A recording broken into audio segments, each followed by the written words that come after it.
অশান্ত বাংলাদেশ, তাই পেট্রাপোল সীমান্তে স্বাভাবিকভাবেই সতর্কতা, বাড়তি সতর্কতা তো রয়েছে। সীমান্ত পারাপারের ক্ষেত্রেও কিন্তু দুদিকের মানুষজনই উৎকণ্ঠার মধ্যে রয়েছে। কি পরিস্থিতি, আরো বিস্তারিত এই বিষয়ে ইরান আমাদের জানাতে পারবে। ইরান, বাংলাদেশ একে অশান্ত, অন্যদিকে পেট্রাপোল সীমান্তের ছবিটা তোমার কাছ থেকে জানতে চাইবো, কারণ অবশ্যই বাড়তি সতর্কতা তো রয়েছে।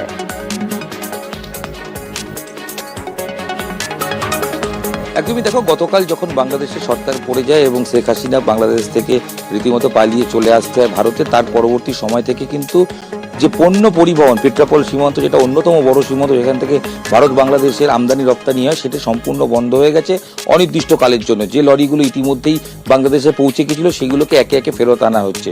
তবে যাত্রী পরিষেবা রয়েছে, যাত্রী যাতায়াতের ক্ষেত্রে কোনো অসুবিধা নেই, কারণ যাদের ভিসা রয়েছে সেই অনুযায়ী তারা ভারত থেকে বাংলাদেশে যাচ্ছেন কিংবা বাংলাদেশ থেকে ভারতে আসছেন। তবে যদি সংখ্যাটা দেখা যায়, সেক্ষেত্রে অতীতে বা বেশ দুদিন আগেও যেরকম প্রচুর পরিমাণ লোক যাতায়াত করতেন, আজকে কিন্তু সংখ্যাটা অনেকটা কমে যায় এবং ভারত থেকে হাতে গোনা বাংলাদেশ থেকে ভারতে কয়েকজন হাতে গোনা এসছেন।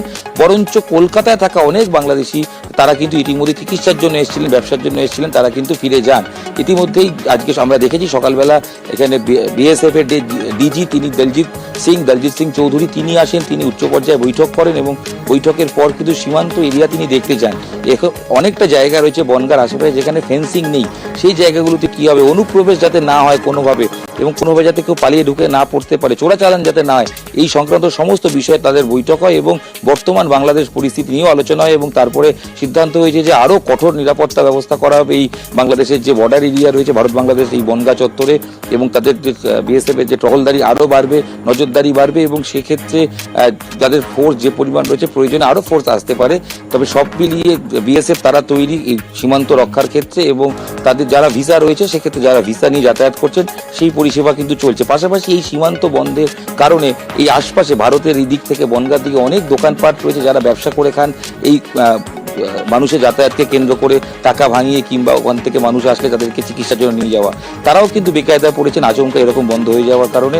তবে সব মিলিয়ে সীমান্ত রক্ষার দায়িত্বে বিএসএফ রয়েছে, তারা সজাগ রয়েছেন, তাদের বক্তব্য অনুযায়ী তারা তৈরি সমস্ত পরিস্থিতি মোকাবিলার জন্য এবং কঠোর নিরাপত্তার মধ্যেই কিন্তু এই পেট্রাপোল সীমান্ত এবং অন্যদিকে বাংলাদেশের যে বেনাপোল সীমান্ত, সেই পেট্রাপোল সীমান্তে বিএসএফ কিন্তু মোতায়েন রয়েছে। সেই ছবি আজকে সারাদিন ধরা পড়েছে টিভি ক্যামেরায়।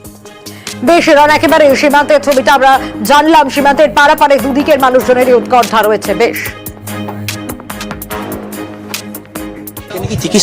চিকিৎসা প্লাস একটু হালকা শপিং। বাংলাদেশের পরিস্থিতি কিরকম পেলেন খবর? পরিস্থিতি তো এখন কিছুটা থমথমে।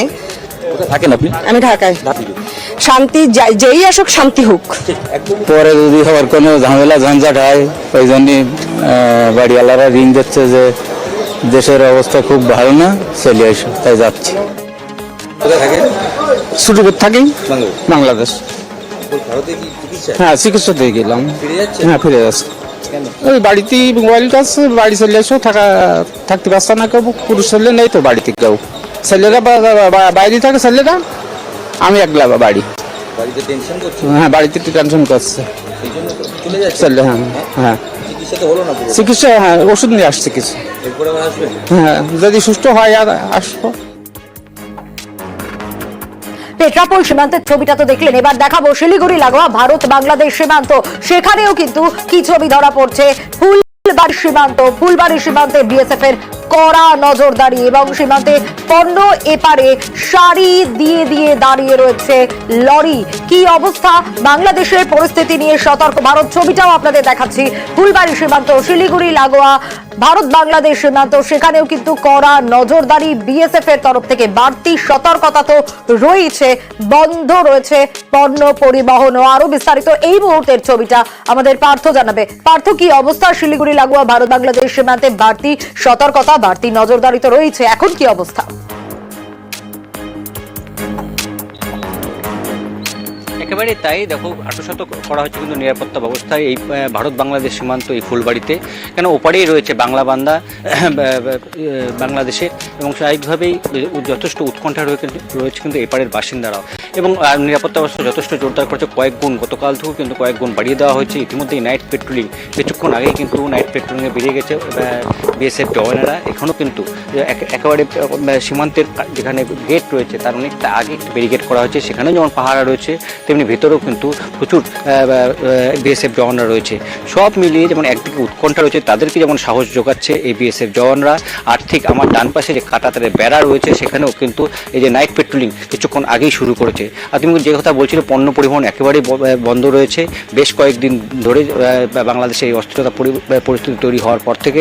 তবে যাত্রী পরিবহন কিন্তু স্বাভাবিক রয়েছে। আজও প্রায় 108 জন বাংলাদেশের নাগরিক তারা কিন্তু এই সীমান্ত পারাপার করেছে। 90 জন বাংলাদেশের নাগরিক যারা আমাদের এখানে এসেছিলেন চিকিৎসা করাতে, কেউ বা পাহাড় বা তরাই ডুয়ার্সে বেড়াতে, তাই সেরকম 90 জন বাংলাদেশি নাগরিক তারা যেমন ফিরেছেন, তেমনি ওপার থেকেও কিন্তু বহু বাংলাদেশের নাগরিক তারা আবারও চিকিৎসা করাতে কিন্তু এখানে এসেছেন এবং তারা অনেকেই কিন্তু তারা চাইছেন, দিনভর তাদের সঙ্গে আমাদের কথা হয়েছে, দেশে যাতে পরিস্থিতি দ্রুত স্বাভাবিক হয়। কারণ আমরা জানি ইতিমধ্যেই কিন্তু কারফিউ তুলে নিয়েছে এবং নতুন মন্ত্রিসভা, একটা অভ্যন্তরীণ মন্ত্রিসভা কিন্তু গঠন হয়েছে, যাতে দ্রুত পরিস্থিতি স্বাভাবিক হয় সেই আবেদনই কিন্তু তারা করেছে। স্বাভাবিকভাবে যাতে নতুন করে ওপারের উত্তেজনা বা ওপারের অস্থিরতার আজ যাতে এপারে না এসে পৌঁছায়, এখানকার বাসিন্দাদের যা যথেষ্ট উৎকণ্ঠা উদ্বেগে রয়েছে।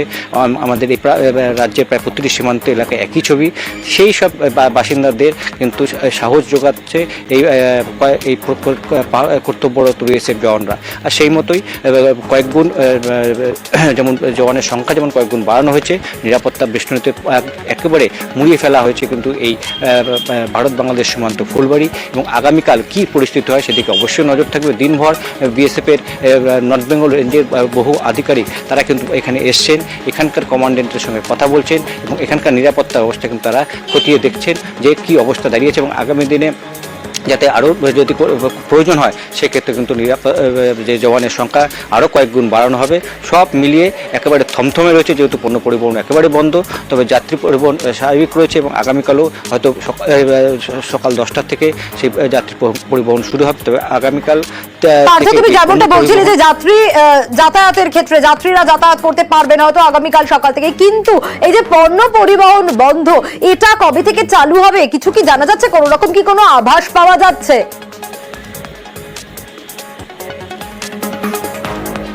মানে এখনো পর্যন্ত সেরকম কোনো আভাস এখান থেকে পাওয়া যায়নি। সীমান্ত এলাকা থেকে যারা এক্সপোর্টাররা আছে তারা খোঁজ খবর নিচ্ছেন ইমিগ্রেশন সেন্টারে, দিনভর তাদেরকে দেখা গেছে যে কবে থেকে চালু। কারণ শুধু এই সীমান্ত দিয়ে শুধু আমাদের দেশের লরি শুধু যায় না, বা প্রতিবেশী আরও দুটি দেশ নেপাল এবং ভুটানের থেকেও কিন্তু পণ্যবাহী লরি ওপারে যায়, আবার ওপার থেকেও কিন্তু নেপাল এবং ভুটানের দিকে কিন্তু লরি আসে।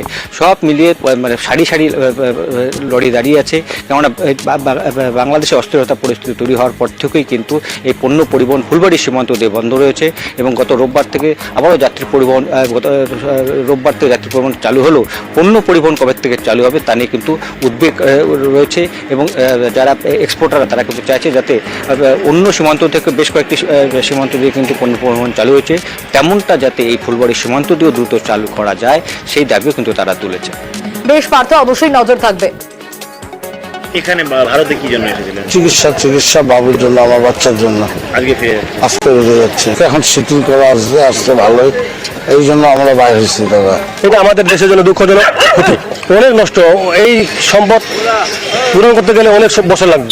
যেটা আপনাদের হাজার হাজার কোটি কোটি টাকা আপনার লোকসান হয়েছে, সেই টাকাটা তো জনগণেরই টাকা, সেই টাকাটা কে দিবে? সরকার বুঝতে একটু ভুল করছে, দেরি করছে। এখন দেশের অবস্থা ওই যারা বলতেছে যে 24 তারিখে স্বাধীন এনেছে দেশ, আসলে স্বাধীন তাদের জন্য হয়েছে যারা লুটপাট করতে পারতেছে।